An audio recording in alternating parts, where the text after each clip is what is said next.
Hey, I'm Josh from C47 Digital Studios, and I'm really grateful that you're here. I'm glad you're on the, tire-kicking journey of figuring out podcasts. So I'm going to talk to you a little bit about the technology of podcasting right now, because I think it's a very important topic that, I'll be honest, technology holds people back from doing a great thing. You might not be a technologist, so I'm going to give you some self-permission to go kind of light on the technology, and also talk real tech about other things that you might be able to get into that are a little bit more geeky. So for starters, I'm literally on the same webpage that you're seeing this video on, I'm on right now, and I want to address step 1, 2, and 3 on the page. So step 1 is choosing the right recording equipment. Now, there's microphones, cameras, lighting, and all of that. If you've seen our studio or anything behind the scenes, we've got a lot of tech here. I'm in a 3-camera studio. I'm looking at a teleprompter right now. I not happen to be reading it right now, but it's a teleprompter nonetheless. I've got extra webcams for when we're connecting over to different online recording media. We've got multi-camera switchers over here. I believe we have 4 microphones in this studio. We're running only 3 lights right now. Out in Studio A, we've got duplicates, if not triplicates, of all of the stuff that's in here out in Studio A. Boy, do we have stuff, right? And I give you that list because, sure, I've chosen to live in a world where we have a whole bunch of high quality technology to allow us to do some pretty remarkable things. But not everybody can start there or ought to start there, even if they could. So for instance, with microphones, cameras, and lighting, there is an argument to be made for you to start with your webcam on your laptop and sitting close to your laptop so that you have pretty clean audio. That could be your starting point, and I think you just need to know that there are online recording technologies that we use here that you could be using as well that could get you going in a good way. So I'm going to name drop Riverside.fm. I'll give it again, Riverside.fm. It's a phenomenal platform that we use a lot. That is a technology that will record at a high quality. Sorry, Zoom, but your recording stinks. And it's because it's low resolution for documentation's sake. It's not for publication. It's a different application. So you want to use something that's going to be for publication, and Riverside.fm allows us to do that. It's cheap. I mean, I think if you're in for like 20 or 30 bucks a month, you'll be able to have all you need to maybe get yourself started. They have some AI in the background, and you could possibly be podcasting as early as this afternoon. So consider that as an option where if you've got the people, you've got the resources to maybe organize yourself to get all of the right assets in place, you may need cheap tech. And if you're going to do that, you can get a USB microphone to connect to your laptop and get you going. What USB microphone should you choose? Well, there's a variety of them out there, but I think the easiest one and kind of the tried and true that I've run into is the Audio-Technica AT2020. Now that one has something called an XLR version. XLR is a pro audio mic connector that requires a different type of setup. If you are an amateur, and I want you to stay in amateur world with pro quality, Audio-Technica, I'd say almost half of my microphones here are Audio-Technica. And you should try that. And the USB version, so Audio-Technica AT2020 USB is a great option. So get that one. Go try it. It's pretty affordable. Last I checked, it was under $200 for something that's got a shock mount, and so you can just buy a cheap stand, and all of that's going to be on Amazon Easy Purchase. Great reliable sources, B&H Photo. They're up in New York City, but they have a phenomenal online portal for purchasing, and so that's a good one. You can consider looking at B&H as well. Hi to the guys at B&H. You guys are always treating me well. By the way, I have no affiliate markups or anything here, and it's okay. We want you to thrive and survive. These aren't about relationships where I'm upselling it. It's really about making sure you have the resources you need. Cameras. In here, we're running multiple DSLRs that have USB outputs to the Blackmagic ATEM. It is the ISO brand, and these are all buzzwords. Notice that, DSLR, ISO, ATEM. There's a lot going on there, right? So if you're a techie and you're like, I recognize all of that stuff, I know what you got, cool. You could go maybe buy that and set it up. For most people, the right decision is actually to just get a quality, clean webcam. The Logitech Brio has been pretty good when it comes to being plug and play. There are some other cameras out there that I think, without recommending things that are not supported necessarily by a big brand like Logitech, I would say go do your homework on whether you can find one you're comfortable with that has a clean look and is also plug and play. And the reason why I keep pushing plug and play is you want to just plug this in and know that it's going to work with the technology you're using. And Logitech has, they're just a big company with a good backing. You want to be able to work with something that has customer support. So I've offered Audio-Technica's USB microphone, the AT2020, the Logitech Brio series. I'd rather see you spend more than less on your camera so that you have all of the features. I would definitely try to get it in 4K resolution if you can at this point. It's just going to give you more options. You'll probably still record in 1080, but you might not. And I think it's important that you just have something that's going to stand for a while when it comes to your visual technology. Now, lighting and backdrops. Obviously, I'm in a studio. I like my studio. I'm going to keep it. There's an argument to be made for maybe doing something on green screen. If you were going to use Zoom, you would help your Zoom by doing green screen. I'm not really a fan. And the reason why I'm not a fan is rarely does somebody get the lighting right to really support a clean chroma key. Chroma key is the terminology for green screen. So what I'd rather see you do is find a nice background. And in order to find a nice background, I think a lot of it's subjective. If you are able to, have a nice bookshelf behind you and stage it, if you're able to just clean up your office space, I think it's really permissible. If you are a technologist and you can find your way to filming in a manufacturing space that's not working during that time frame so that you have clean audio, having a relevant background like your workspace could be really interesting. If your podcast is about woodworking and you're going to do a video podcast, doing something in the shop without saws running would be really cool looking. I think space can matter if you can leverage it, but it doesn't have to. One of the things that I know about video podcasting is it's more about the audio and the ideas than it is about the visuals. Because if it was about the visuals, it would be a different type of content. So your face with a microphone telling really good stories, having really good conversation is the point. Your background supports the point if it can, but it doesn't really have to as long as it's clean and not distracting.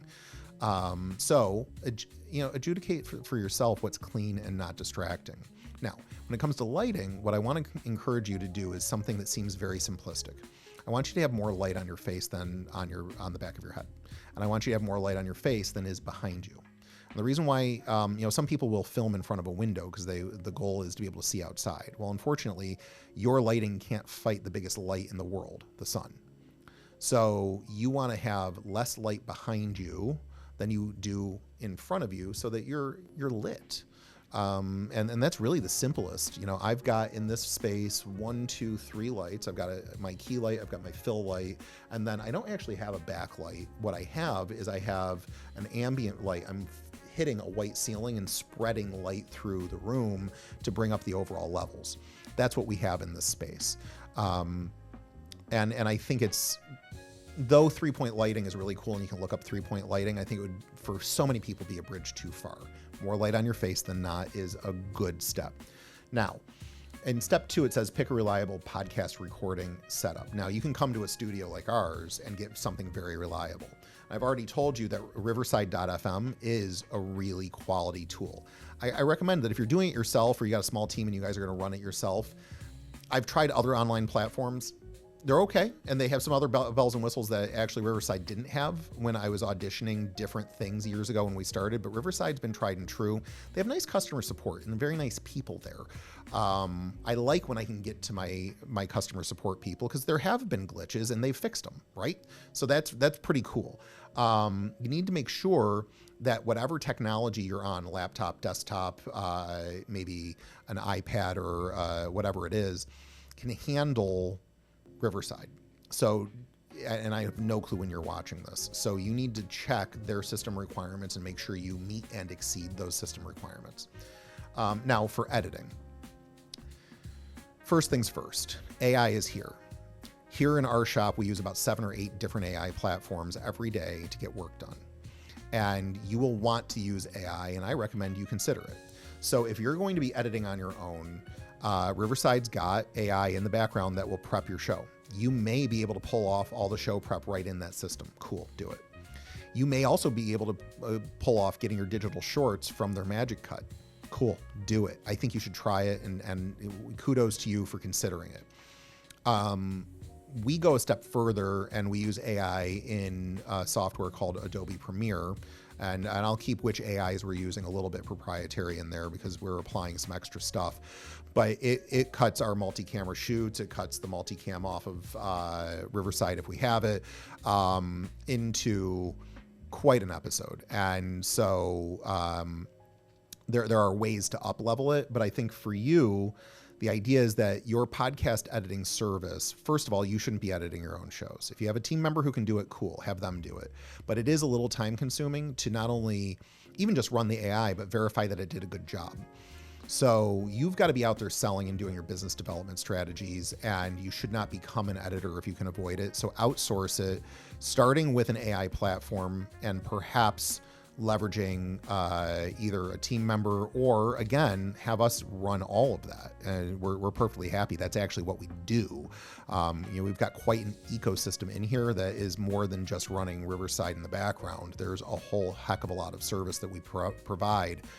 But again, for you to edit is probably a bridge too far unless you get your AI to serve you well. So, and again, go to Riverside. So step 3, use the right software for editing and distribution. So I'm bridging kind of the two. Now, podcast SEO and YouTube optimization. This is really, really, really important. When you release, you need to have high quality thumbnails. You've got to catch the visual to get somebody to want to click and do this well. So you need to really have graphics that pop. And if you can't create them, outsource them. Day one, get somebody to create something that pops. And we do that here as part of all of our packages, is we've got to have visuals that really pop. And that is part of SEO, is honestly, people think of SEO as keyword optimization usually.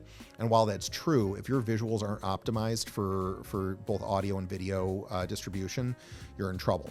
So make sure you land that well.